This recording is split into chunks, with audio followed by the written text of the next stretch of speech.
Bonjour à tous. Je ne sais pas si vous m'entendez bien. Merci d'être présent à cette journée organisée par Vertical M2M et ses partenaires. Donc, je vais essayer rapidement de présenter l'IoT, la transition énergétique. Et donc, Wateco, et l'entreprise Wateco, qui est une entreprise française donc qui existe depuis, qui a été créée en 1984 et qui donc a aujourd'hui une activité tournée essentiellement vers l'IoT, avec donc la conception et la fabrication d'équipements radiofréquences, donc longue portée, bas débit, pour les réseaux de l'OPAN, donc que sont Sigfox et LoRaWAN. Donc NKE Wateco a plusieurs sites. Nous sommes entreprise française basée en région Bretagne et une équipe donc majoritairement d'ingénieurs et de techniciens qui travaillent sur des capteurs qui vont pouvoir fonctionner sur pile, donc autonomes en énergie, et transmettre les données en radiofréquence. Ces compétences d'entreprise sont centrées sur tout ce qui va être électronique basse consommation, électronique radiofréquence, expertise en compatibilité électromagnétique, plasturgie, petite plasturgie, de façon à pouvoir mettre à disposition de nos clients, qui sont des intégrateurs, des mainteneurs, des sociétés de multiservices, des partenaires éditeurs de logiciels qui vont apporter des solutions avec des applicatifs métiers. Et donc, ces équipes travaillent sur des capteurs, des solutions pour instrumenter. Et donc, aujourd'hui, sur l'IoT, donc toute technologie confondue, que ce soit en Sigfox ou en LoRaWAN, on a à peu près vendu 100 000 capteurs, avec une gamme LoRaWAN de 30 capteurs, donc un développement plus important qui pourra s'expliquer, je pourrai y répondre dans les questions-réponses, et une gamme Sigfox de 11 capteurs. Alors, l'IoT et la transition énergétique, c'est un vaste sujet qui met la technologie au service d'un objectif, qui est la neutralité carbone, en passant effectivement par des obligations et incitations qui ont été mises en place par le législateur depuis à peu près une décennie, qui ont commencé avec la RT 2012, l'ISO 50001, les contrats de performance énergétique, la RE 2020, les plans de relance dernièrement, l'isolation thermique des bâtiments et le décret tertiaire. Alors, tous ces textes ont, dans leur schéma directeur, en fait, un point commun qui va être le besoin d'avoir de la donnée. Et donc, moi, je vais vous exposer, en fait, une partie de ces schémas directeurs par la captation de la donnée par des capteurs IoT LoRaWAN, qui vont permettre, en fait, de mesurer, puisque la première chose pour en fait atteindre ces objectifs de neutralité carbone, ces obligations et incitations obligent des secteurs comme le bâtiment, l'industrie à améliorer leur performance énergétique. Et donc, pour pouvoir améliorer la performance énergétique, il faut de la donnée.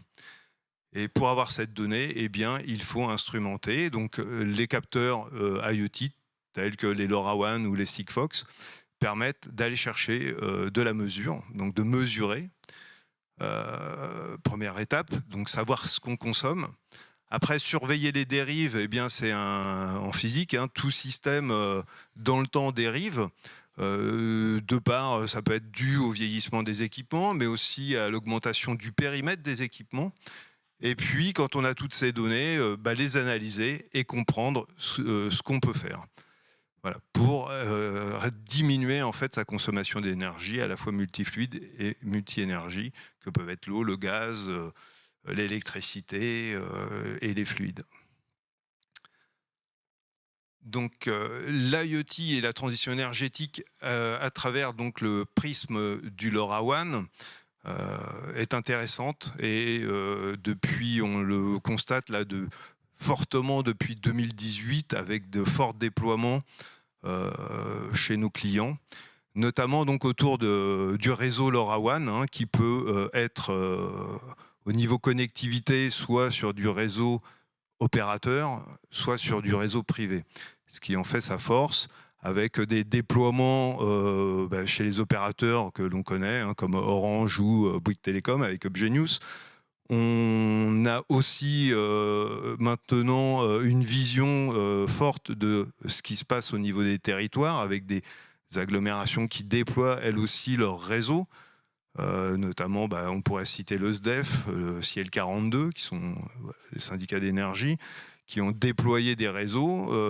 Et puis, la possibilité aussi en LoRaWAN de faire son petit réseau avec une simple antenne, hein, type concentrateur, où on va pouvoir récupérer des données et les pousser sur le cloud vers des applicatifs. Alors, dans la chaîne qui est décrite, là, effectivement, on va pouvoir avoir des objets connectés qui vont être associés à ces réseaux et pousser la donnée vers des plateformes. Donc, pourquoi le LoRaWAN?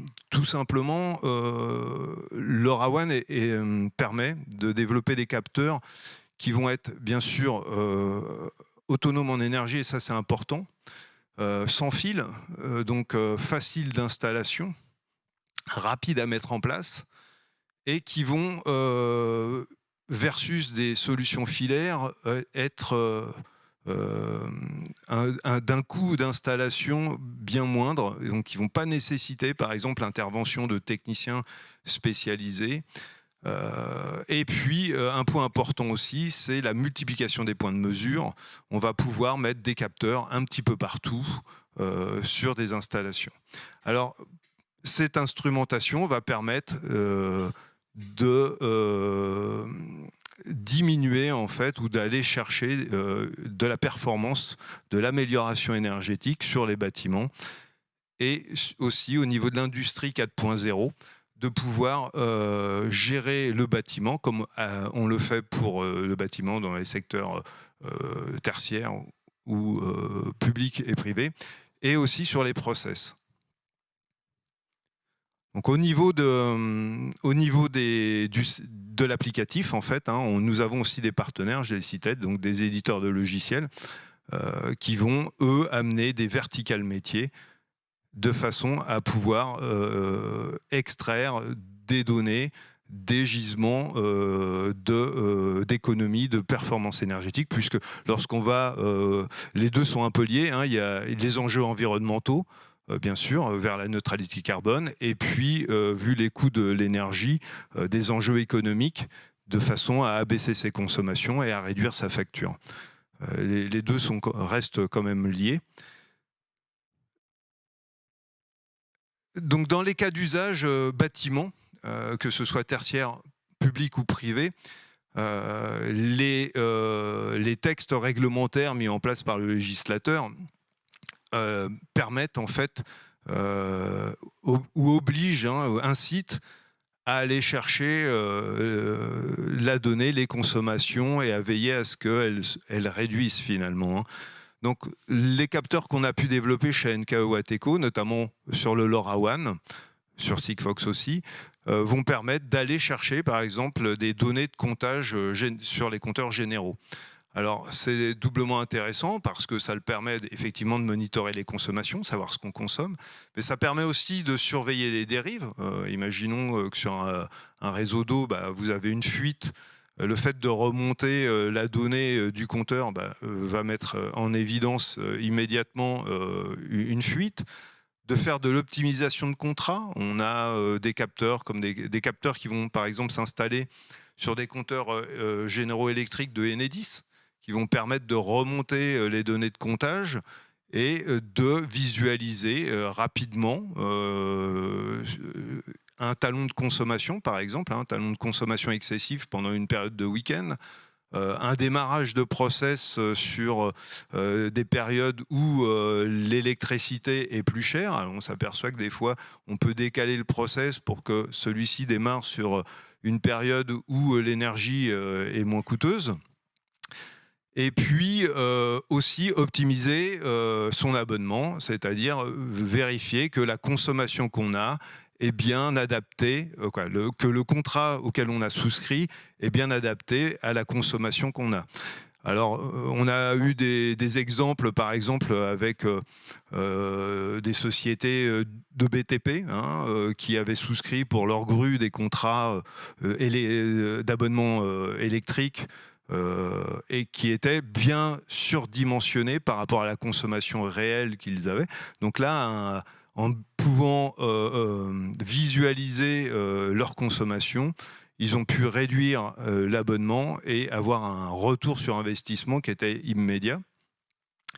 On a d'autres utilisations aussi. Donc les capteurs IoT, LoRaWAN peuvent trouver au sein du bâtiment leur place en toiture. Sur la surveillance des VMC, donc des questions de ventilation contrôlées mécaniquement. C'est doublement intéressant puisque aujourd'hui, par exemple, si on prend au niveau des collectivités, au niveau des bailleurs aussi, ils ont l'obligation d'isoler thermiquement leur bâtiment.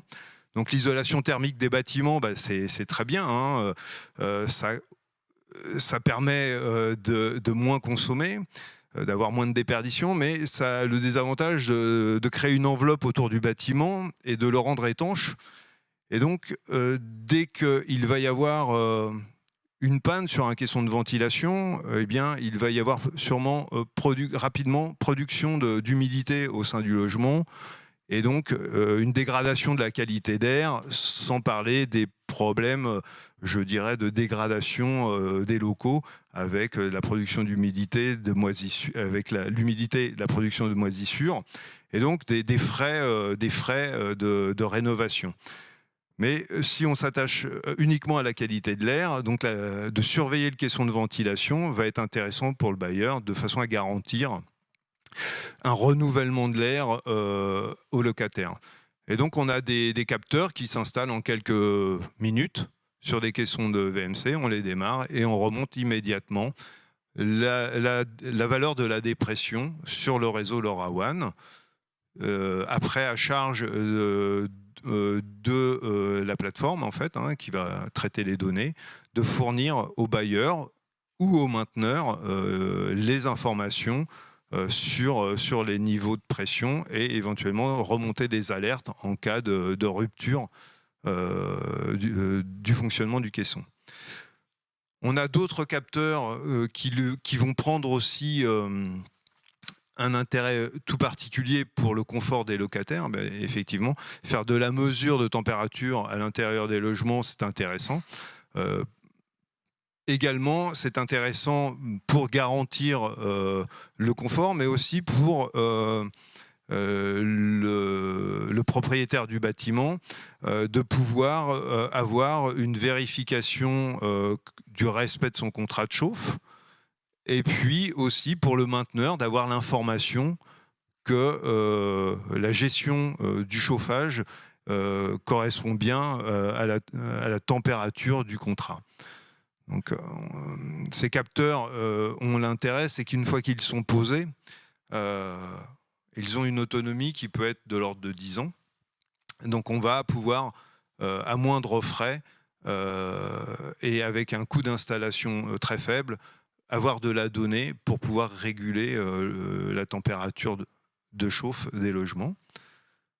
On a donc aussi dans la gamme NKE, puisqu'on a souhaité adresser chez NKE tous les usages du bâtiment, on a aussi la possibilité de remonter de l'information venant des tableaux électriques. Donc on va avoir des capteurs qui vont pouvoir se loger dans le TGBT et permettre une analyse plus fine de la consommation. Donc généralement, ces capteurs se positionnent sur les départs pour, par exemple, suivre l'éclairage. Alors, au niveau des locaux collectifs, ça fonctionne aussi. On peut tout à fait instrumenter dans le TGBT l'éclairage d'une cuisine, d'une collectivité, des salles de repas, suivre la consommation de la climatisation, du chauffage, de la ventilation, suivre la consommation d'aérothermes, par exemple. Là, on serait plus dans le milieu aussi industriel. Voilà. Ces capteurs-là vont vraiment trouver leur place à de multiples endroits où on va récupérer la donnée. En chaufferie aussi. Alors là, maintenant, on est, je dirais, dans le sous-sol du bâtiment. Bon, parfois, c'est en toiture aussi, mais plus fréquemment en chaufferie. En chaufferie, on va pouvoir aussi surveiller, par exemple, les températures des réseaux d'eau chaude sanitaire, ce qu'on appelle l'ECS. Donc, il y a des obligations, il y a des températures sur les départs et les retours qui doivent être respectées. Et donc, simplement, en mettant un capteur avec 2 sondes de température qui viennent se positionner sur les tuyaux ou à l'intérieur du tuyau du réseau de chauffage, on va remonter ces valeurs, soit sous forme permanente, c'est-à-dire périodiquement on remonte une valeur, ou sous forme d'alerte lorsque on va dépasser par valeur supérieure ou inférieure une température de consigne. Et puis en chaufferie, on trouve aussi d'autres cas d'usage, qui est la télérelève des compteurs de calories thermiques. Donc là, il y a un intérêt sur ce type de compteur, parce que souvent, ces compteurs-là ne sont pas télérelevés. Ils sont relevés manuellement, donc c'est une contrainte. Mais instrumenter ce type de compteur de façon classique nécessite de mettre en place un automate, donc des coûts en fait assez élevés, alors que en technologie IoT, avec un simple capteur qui coûte une centaine d'euros, vous allez pouvoir télé-relever et vous affranchir en fait d'une relève manuelle. Et puis, on a d'autres cas d'usage qui s'adressent au pilotage d'équipements. Donc là, avec un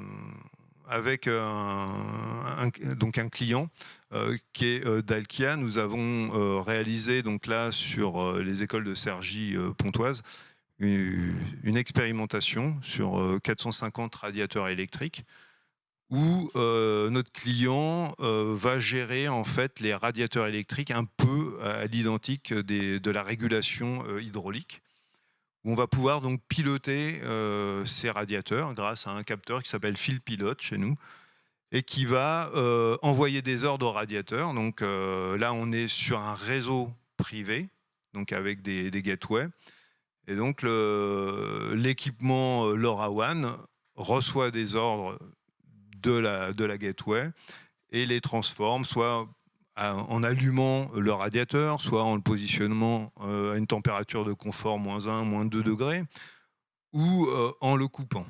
Et donc ça permet de faire des économies, ça permet d'une part de pouvoir être sûr que quand il n'y a pas d'élèves, en période scolaire, il n'y a pas de chauffage en fait, les radiateurs ne fonctionnent pas, donc ne consomment pas. Et puis d'autres équipements qui permettent de faire du monitoring de pompes de relevage. Là, ça c'est intéressant aussi. Il n'y a rien de pire que de s'apercevoir que finalement que la pompe de relevage ne fonctionne pas. Donc bon, on peut avec des capteurs LoRaWAN piloter ce type d'équipement et puis faire du report aussi d'alerte technique. Voilà. Il y a une variété de capteurs qui permettent de gérer les usages du bâtiment. On a aussi la possibilité aujourd'hui de surveiller la qualité de l'air aussi dans les logements. C'est des choses qui se font. Surveiller les niveaux de CO2, de COV. Voilà. Pour vérifier effectivement que eh bien, le renouvellement de l'air se fait correctement. Donc là, je vais vous présenter aussi au niveau industrie. Donc Industrie 4.0, c'est un point intéressant. Aujourd'hui, bon, il y a eu effectivement il y a eu beaucoup de textes de réglementation. Et puis il y a eu aussi à l'initiative du gouvernement français les accords de Kyoto pour sensibiliser les industriels à réduire leurs émissions de CO2. Et donc sur ces enjeux environnementaux est venu se rajouter effectivement des enjeux économiques. liées au coût de l'énergie. Et donc, pour les industriels qui sont soucieux de l'amélioration ou de leur performance énergétique, les capteurs LoRaWAN permettent d'aller chercher en fait différents usages, de s'intéresser en fait à des usages qui vont peut-être être générateurs d'économie. Alors, au niveau comptage général et sous-comptage, il n'y a pas de... Voilà. Nul doute, c'est intéressant. Ça leur permet de monitorer les énergies. Ils savent ce qu'ils consomment. Mais après, ça permet aussi d'aller s'intéresser à des utilités qui vont être peut-être générateurs d'économies substantielles. Alors, on en a plusieurs. On s'aperçoit que la production et la distribution de chaleur ou de vapeur, qui est un poste énergivore, est intéressant. La production de froid, gérer le rafraîchissement, la climatisation d'ambiance. La production d'air comprimé, qui est aussi un poste énergivore, puisque lorsque sur un circuit d'air comprimé, on a des fuites, eh bien, ça a un impact à la fois écologique et économique. Le chauffage, gérer le chauffage des aérothermes. Donc, tous ces points-là sont intéressants. J'ai en mémoire un exemple pour ArcelorMittal qui, sur un site, ont une zone où il y a éventuellement des émanations de CO. Donc ils ont fait le souhait de pouvoir vérifier que dans cette zone, il n'y a pas de risque pour leurs salariés. Donc voilà, une zone un petit peu éloignée des bâtiments. Donc là, l'IoT, LoRaWAN permettait d'aller chercher, de surveiller en fait cette zone, de vérifier qu'au niveau CO, il n'y avait aucun risque pour les employés. Donc des structures, infrastructures réseau privé avec des capteurs LoRaWAN. Et puis, il y a aussi l'optimisation de la production. Alors, effectivement, on a parlé des enjeux environnementaux, on parle d'économie d'énergie, mais il y a aussi l'optimisation de la production, où là, l'industriel n'est pas forcément dans une recherche d'économie d'énergie, mais d'optimisation de sa production. Et donc, l'IoT, LoRaWAN, permet aussi de répondre à cette demande.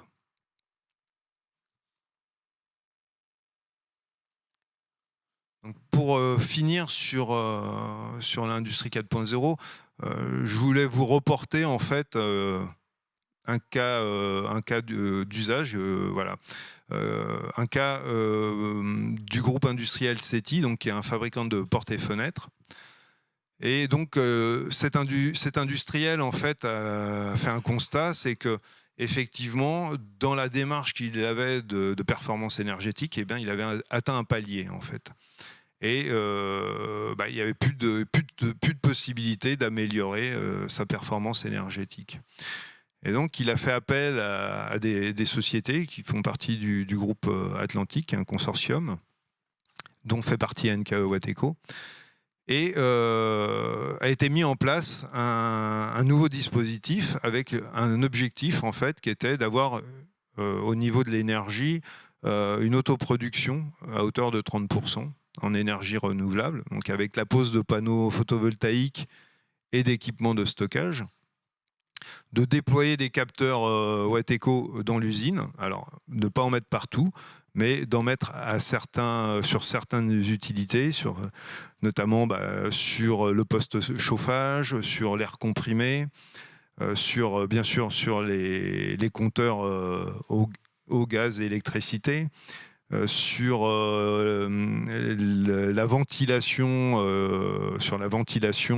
des outils de découpe, et puis de faire appel aussi à un logiciel d'intelligence énergétique qui permet de suivre en fait et d'anticiper les consommations. Donc c'est un logiciel faisant appel à des modèles statistiques, qui va intégrer toutes les données des capteurs NKE, mais qui va aussi intégrer des données de production, des données de RP, etc. Et cet algorithme va travailler de façon à pouvoir donner une production à l'heure ou prévoir une production sur le jour suivant. Et donc tout ça fonctionne et le bilan est intéressant puisque au départ, donc SETI, c'est une facture d'énergie d'1 million d'euros annuel. Hein. Et le bilan de ce système, de ce nouveau dispositif, c'est 10% d'économie sur la facture d'énergie pour un investissement de 150 000 euros. Donc là, on atteint un ROI à peu près au bout de 18 mois. Donc voilà, par cette fenêtre des capteurs LoRaWAN NKE Watteko, je voulais vous montrer les multiples possibilités d'usage des capteurs. J'espère que cette présentation vous a un petit peu montré ce qui était possible de faire avec ce type de capteur. Si vous avez des questions, j'y réponds.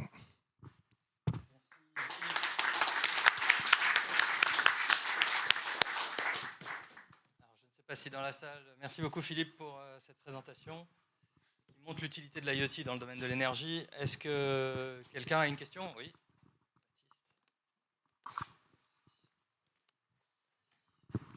Bonjour, je vous remercie d'avoir partagé ce cas-là sur un sujet d'industrie 4.0.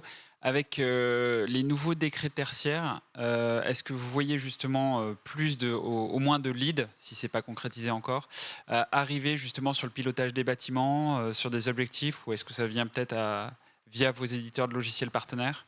Voir si le bâtiment, enfin en gros, si les prospects du bâtiment sont en train de représenter une part plus significative des demandes entrantes. Alors, effectivement, le décret tertiaire, c'est un booster, hein, on le ressent.